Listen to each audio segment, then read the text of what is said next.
What's going on, guys? Welcome back to Man of Mischief, episode 3. My name is Kyle, your host. Welcome to Project Potter, guys. This is our low-key in review. This is episode 3, so this officially marks the halfway point of the short series. Been kind of an up and down roller coaster so far. Loved season 1. Loved episode 1. Episode 2 was kind of like hit or miss for me. It was down. It was still good, but it was down a little bit.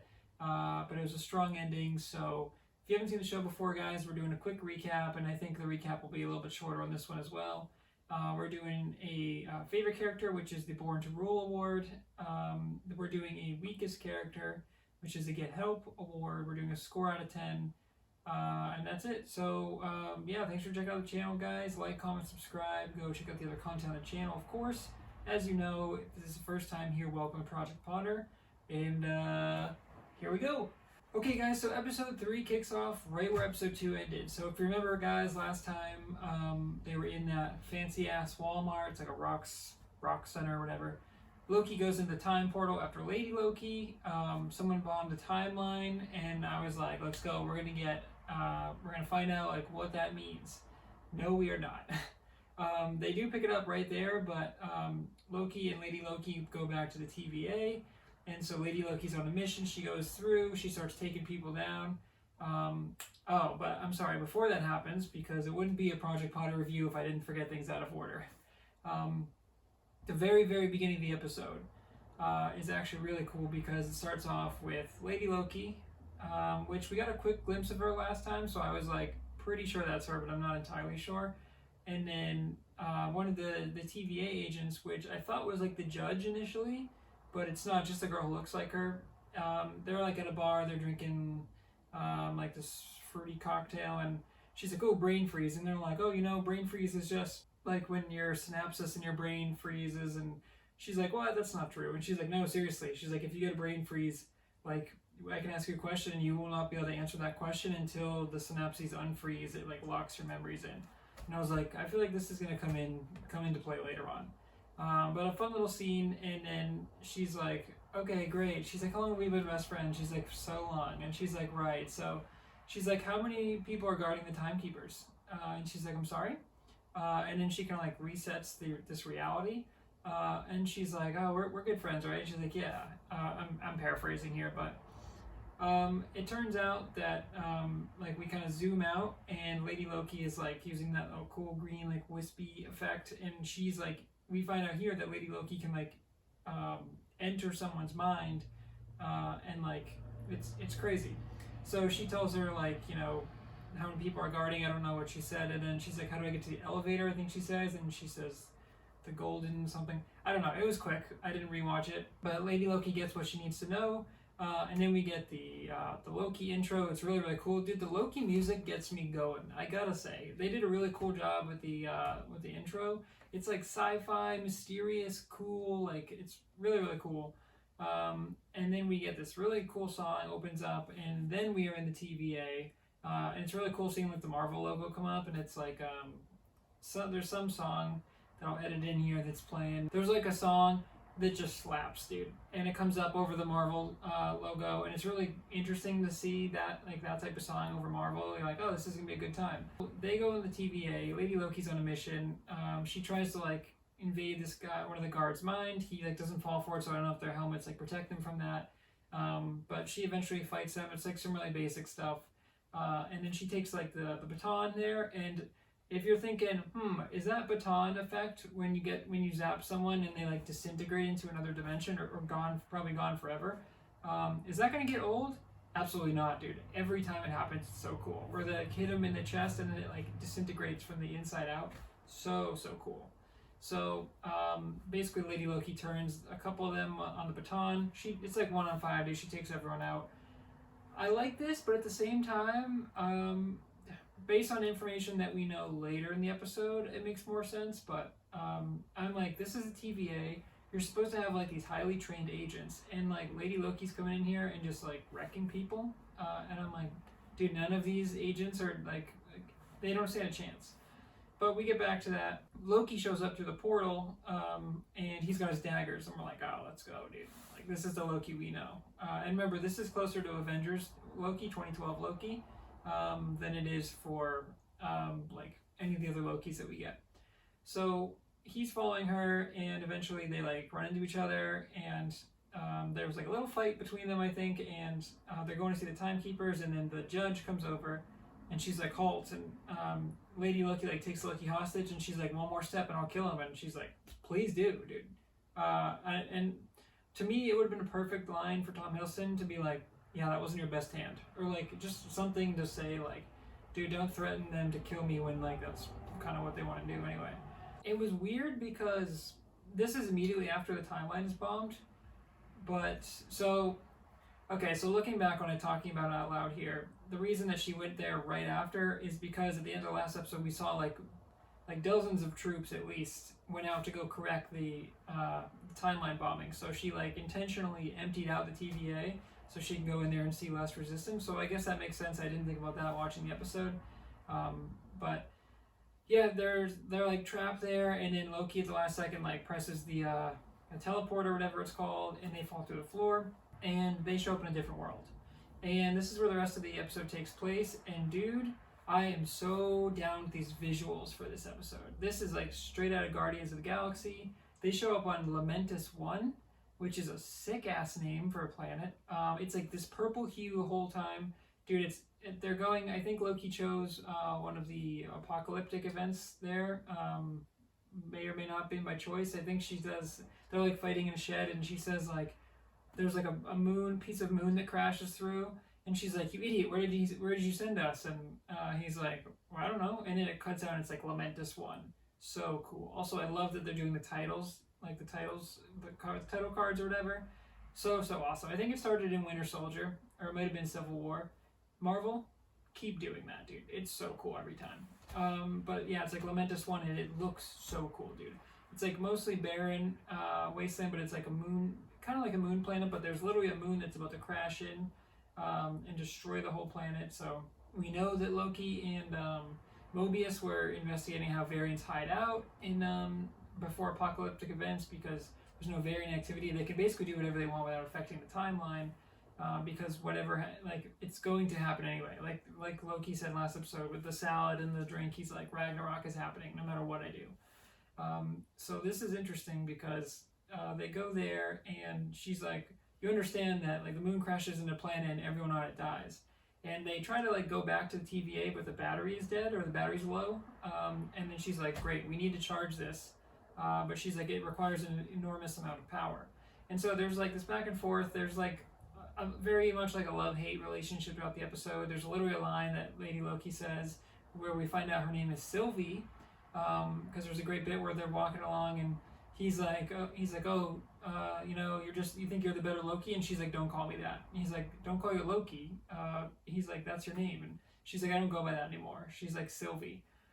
And then he says like, okay, well, why not a Loki? And she goes, what makes a Loki a Loki? And I was like, say Loki one more time, dude. But it was good, because Loki's like, I forget what he says, but he's like, you know, plan, mischievous or whatever, and he's like, in style. And so that's really cool. But yeah, they're going back and forth. They kind of like hate each other. They're yelling at each other. But they're running through. There's like bits of moon raining down on them, dude. They're like nearly avoiding it. It's really, really cool. They go into like a tractor, and then they eventually go to like a house or like a hut, and they're looking for help or something, I guess. And the lady, or Sylvie, kicks the door open, just gets blasted with like an air gun, basically. And he's like, oh, excuse my acquaintance. Loki's like, but let me, you know, we're just weary travelers, we don't mean any harm. And she's like, I don't believe you. And then Loki looks in, and there's a woman with a huge gun just sitting at the door, and she's clearly just like ready to die, like gonna kill anyone that tries to come in, even though that's like the end of the world, whether they know that or not. I mean, they can probably see the moon coming down. I'm sure they know it's gonna crash, but who knows.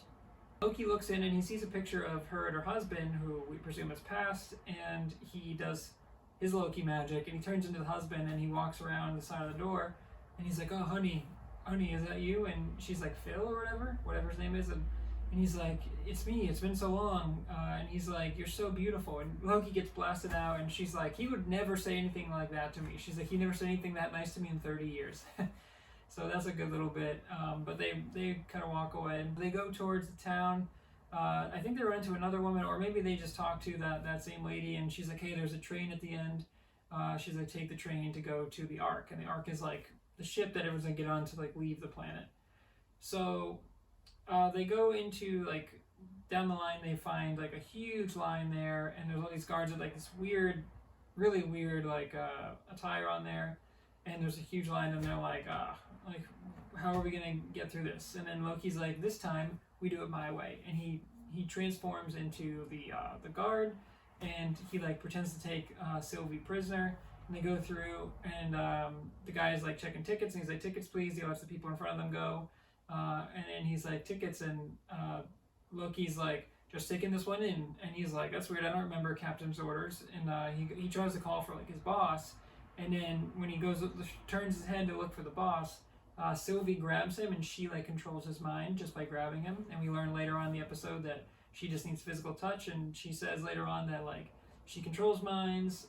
There's a great scene later on, I don't want to spoil too much, but Sylvie says she taught herself that magic, where she's like, I just need physical contact, and then she's like, most minds I can take over pretty easily, the stronger ones are trickier, but this is cool because she just immediately takes over the guard's mind, and the boss gets up, and he's like right next to them, so it's kind of weird, but he's like, oh, never mind, he's like, right this way, and the guy's like, okay, whatever. I was like, all right, it's a cool little bit, but they get on the ship there. It's like this really futuristic train. Loki goes on there, he's like, hello passengers.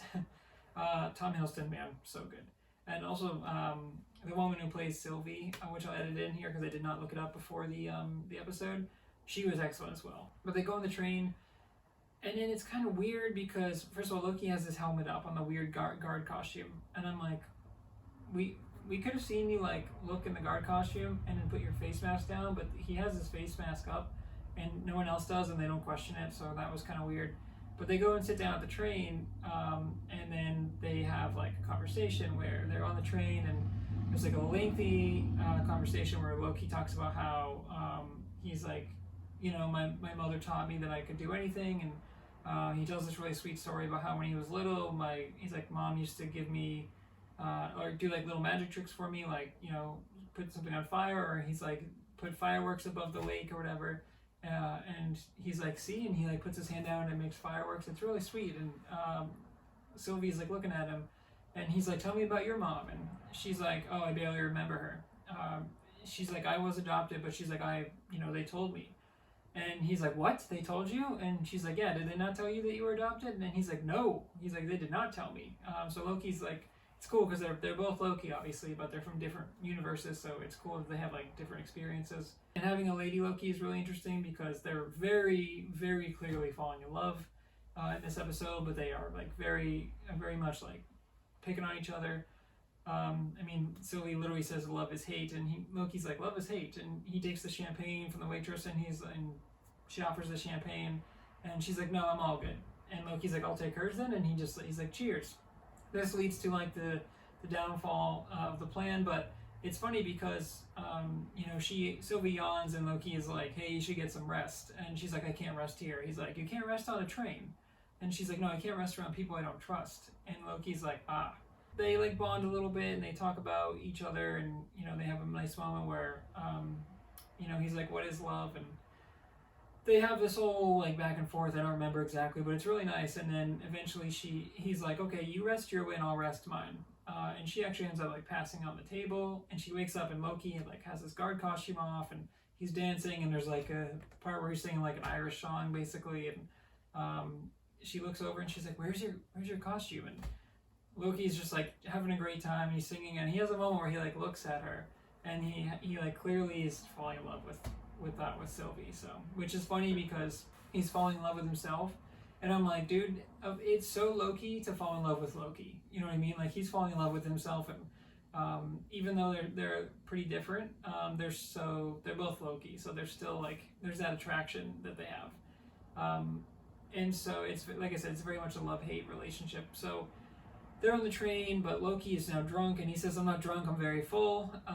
There's a lot of like adult language in this episode, which I like that Disney is doing, or Marvel's doing, where she calls him like an ass, and or she's like, "Don't be an ass," and all this different stuff. They're just saying that he's drunk, and I don't know if Marvel ever acknowledges that people are drunk, like in Endgame when Thor is drunk. I don't know if they ever say like, "You're drunk, Thor."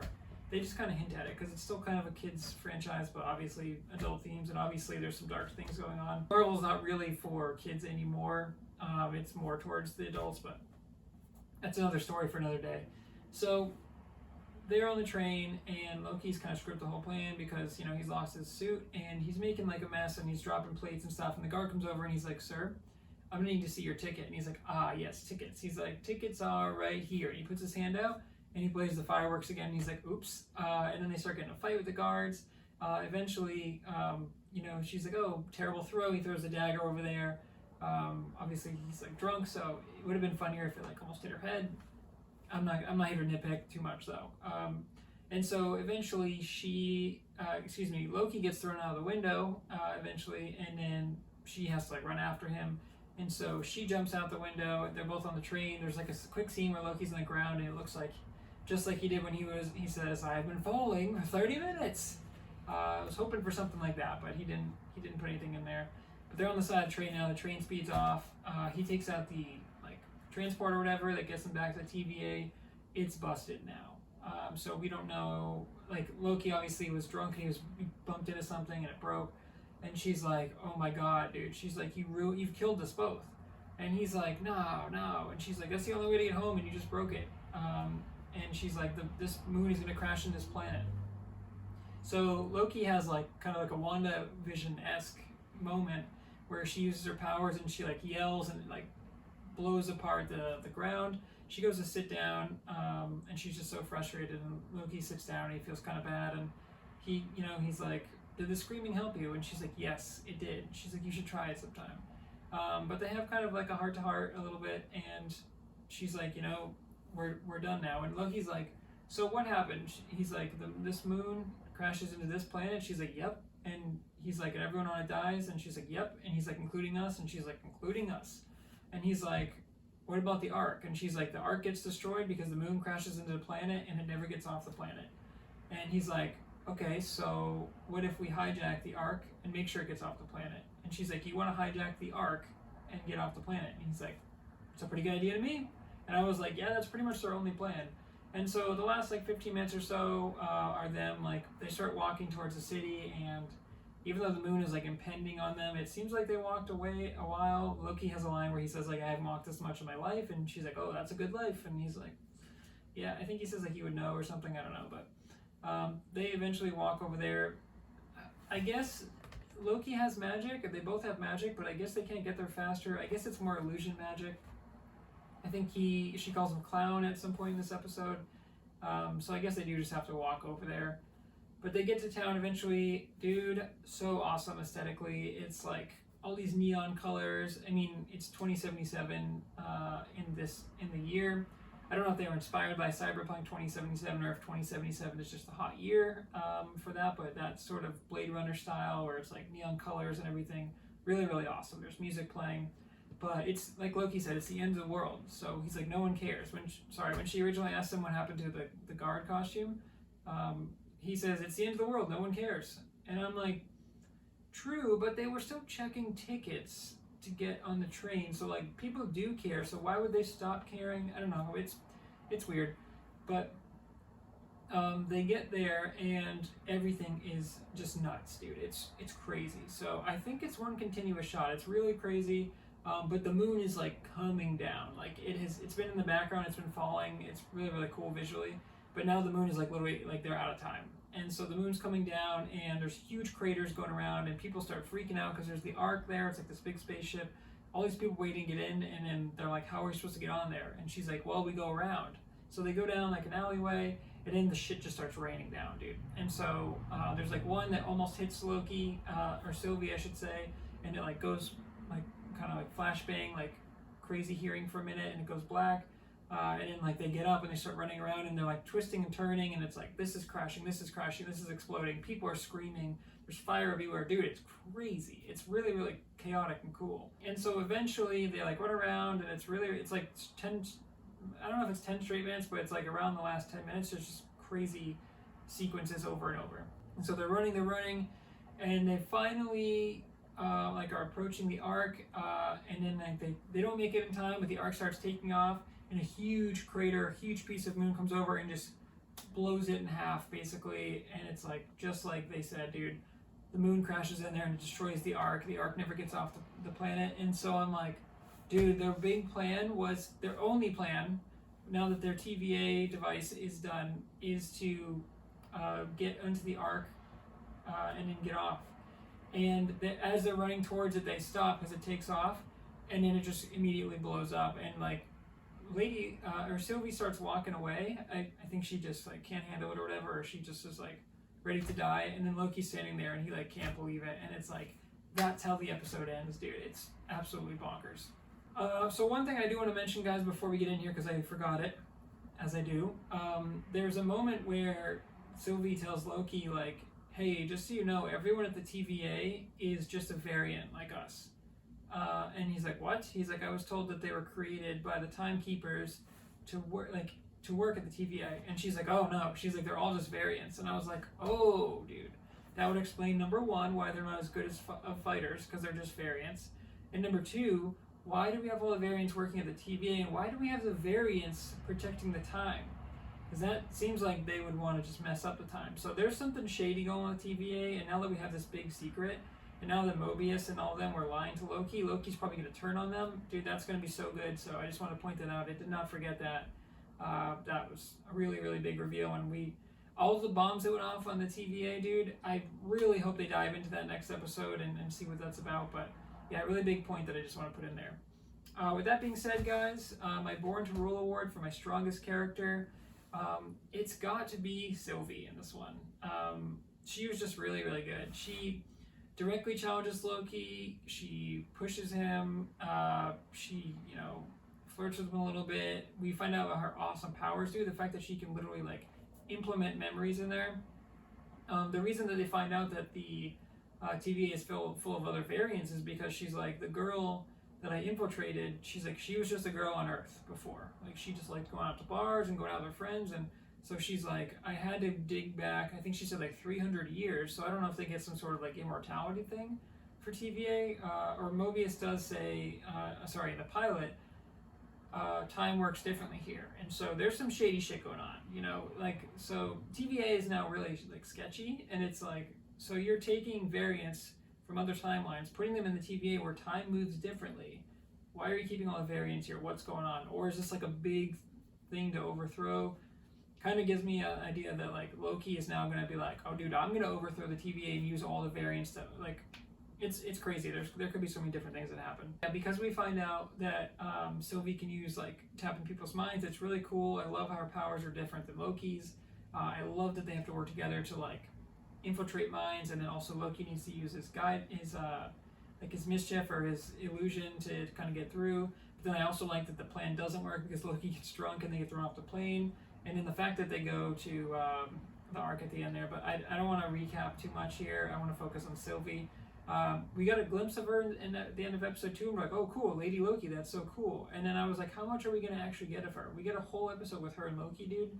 And I don't know if it's just Tom Hiddleston and someone else you put beside him, but it's not a buddy cop video, it's a romantic kind of, it's literally like a love-hate thing where they actually say in the episode, like I said, love is hate. And it's like, no, but like there are relationships like that where the strongest love is like that picky sort of like bickering at each other. So, but yeah, I mean, she just, for a new character, she steps right in there, and like Loki, no one challenges Loki, right? Or Loki always thinks he's like king shit. He always thinks he's one step ahead. And Lady Loki just comes after him, and dude, she's like, she plays a trick on him, or they're going to charge the time portal thing or whatever, and there's like a little neon sign, and he's like, oh, maybe that will charge it. And she's like, oh yeah. She's like, let me see, I'm checking the coils. And she's like, here, hand it over to me. And he's like, you gotta be better than that. And she's like, yeah, it's not gonna be powered by a neon sign, like by like a nightlight or whatever. she was just awesome, you know. She's beautiful, she's charismatic, she's cunning, she's independent. Really, really awesome character, and Sylvie, for that reason, for those many reasons, gets my my Born to Rule award. Okay, guys, for the Get Help award, I'm gonna say the guards. This is kind of a weird choice, but there weren't many characters in this episode. I'm gonna say the guards at the TVA are gonna be my Get Help award winners. And again, like I said, it makes more sense now that we know they're just variants, but we like to think that these are like hand-picked variants to work at the TVA. But the more I think about it, I don't know how I feel about my answer now, because maybe it is just variants, like, you know, like criminals basically, and they just throw them in there. Hey, now you work for us, and you work for the Sacred Timeline. And now it's like all the Sacred Timeline. I feel like there's a big like pull back the curtain, like man behind the curtain type reveal coming up for that, because now it's like we can't trust the TVA at all, unless Sylvie is lying to Loki, which is very possible if she's anything like Loki, but it does seem like she's telling him the truth, but who knows, maybe she's just trying to backstab him. Maybe they're going to fall in love, and they're going to end up, one of them going to end up turning on each other. Loki seems like the kind of character, Tom Hiddleston's Loki, where it's like, you can totally see him, like, I mean, he's betrayed Thor so many times. So like Mobius says in the pilot, he's like, I've literally seen you stab people in the back thousands of times. He's like, I won't do it again. But it's like, will you though? So, I don't know, we'll see. But I just thought the TVA, man, again, it makes more sense because now they're just random variants probably, but it's just like, I just wish that there was like some fight. It's just like basic fighting where Lady Loki takes them out, and they're like, oh, the timekeepers are, you know, this sacred thing, and they're trying to get to the timekeepers, and it's like this big thing. But they have all these crappy guards around them, and it's like, there's no like boss fight, like there's no big climactic, you know, security. There should be more, I think, standing in between the TVA. She just kind of goes in there and starts kicking ass, and it's like, I don't know. But yeah, the TVA guards, I don't really love the TVA guards as a whole, so they're going to get my Get Help award for this week.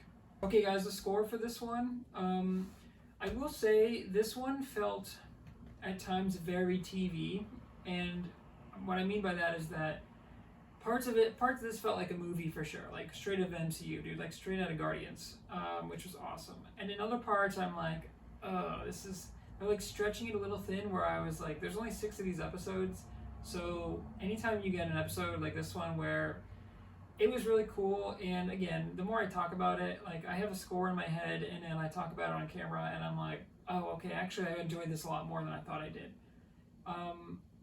There was like a 15-minute stretch in like the middle part here where I was just like, I'm not crazy interested in this. Visually it was really cool, but I was like, we're going to like a generic train station, and then the train station ended up kind of being like nothing really, because they get thrown off the train station, and then we're going to this town, and the arc was really cool, but I don't know.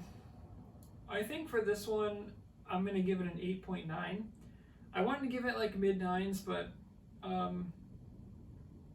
you know what? We're gonna change that score. We're gonna do a first ever audible on these review shows here.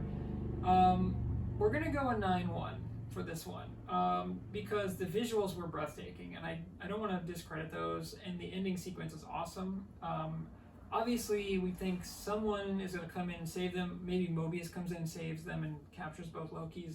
I don't know, but I really like the fact that we don't know how they're going to get off this planet, and they had one way, it went bad, and then they had one last chance with the Ark, and that moon is going to crash in any second. So obviously, I'm sure someone's going to swoop in, but I'm interested to see like what is going to happen now. Are we going to get a really cool cameo from someone? I hope we start like interacting with these other like timeline bombs. I hope something happens. I don't know, but yeah, visually this was awesome. The score in this one, dude, probably part of the reason why I went back and like kind of revised my score. Incredible. I had chills a lot. Like the opening, the sequence where it's just like they're running around, and like they did a very good job of setting the tone of like the world is ending, or like this planet is ending, with like the falling moon rocks. Awesome, just awesome stuff, and like the music's pumping the whole time, and just really awesome. So Loki and Sylvie's back and forth. I mean, they carried the whole episode. I thought about giving them both the award for Born to Rule, because technically they are both Loki and they are both Born to Rule, but for this glorious purpose, as Loki says. But Sylvie was just a little bit stronger, I think, because we already know what Loki is. We didn't know what Sylvie was, but the two of them together are awesome. They just went a little too much back and forth between hating each other to me, loving each other, hating each other, loving each other. It's like, okay, I understand you want to hate each other at the first part, but they had like a moment where they would get close, and then they would kind of like not like each other again. So I'm sure they're going to be different now, because I'm sure they're going to get out of this somehow, but like a near-death experience and then getting out of it, or one of them's going to save each other or whatever. So that's really cool. But yeah, I mean, I was just like blown away when they landed on that planet and zoomed out, dude. It was purple. I love the choice of purple. And Lamentis 1 is, like I said at the top of the episode, dude, one of the coolest names of any planet ever. Like, that's sick, whoever came up with that. So yeah, really good visuals. The story I thought was okay, but it was the characters that really, like, I mean, it's the Lokis that shine in this one, dude. Loki and Sylvie, or Loki and Lady Loki. They are the episode, and their interactions between Tom Hiddleston and sorry, I didn't look her name up before the recording, the lady who plays Sylvie / Lady Loki, their chemistry is great. Like, it's really good, so I can't wait to see how that works out. One of them, I'm sure, is going to tragically die or get stabbed in the back, or they're probably trying to stab each other both in the back. I kind of wanted more of like a Mr. and Mrs. Smith vibe with these guys.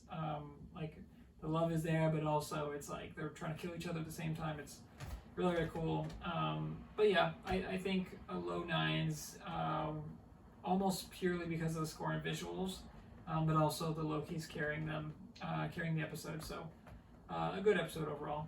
Alright guys, that's it. That's Man of Mischief episode 3. So we are officially halfway done. We got 3 more. I don't know. The story is kind of heading in a weird direction for me. I feel like, of the Marvel shows so far, it's really interesting. I'm very intrigued by where it's going to end up and where it's going. But I feel like WandaVision and Falcon Winter Soldier, or at the end Cap and Winter Soldier, those had very, especially Falcon Winter Soldier, those had very good stories where like those are like clear-cut stories. I know people didn't like the endings sometimes for either of them, but I really enjoyed it. This one I feel like is kind of more all over the place, and I kind of like that because it's a different vibe and it's kind of crazy. But I'm a little worried that they might drop the ball for the ending, or it might not. Like, they were building up, the pilot built it up to be like this crazy secret timeline, and yeah, Loki was questioning it the whole time, but now I'm like, I don't know. I'm really interested to see like what the TVA is and why they lied to Loki and why they're all variants, and I'm sure they're going to get exposed, and that's all going to be cool. But I'm just worried that they're going to not be able to pay off the build up. But we'll see. So yeah, we're halfway there, guys. Thanks for checking out Man of Mischief. I've been your host, Kyle.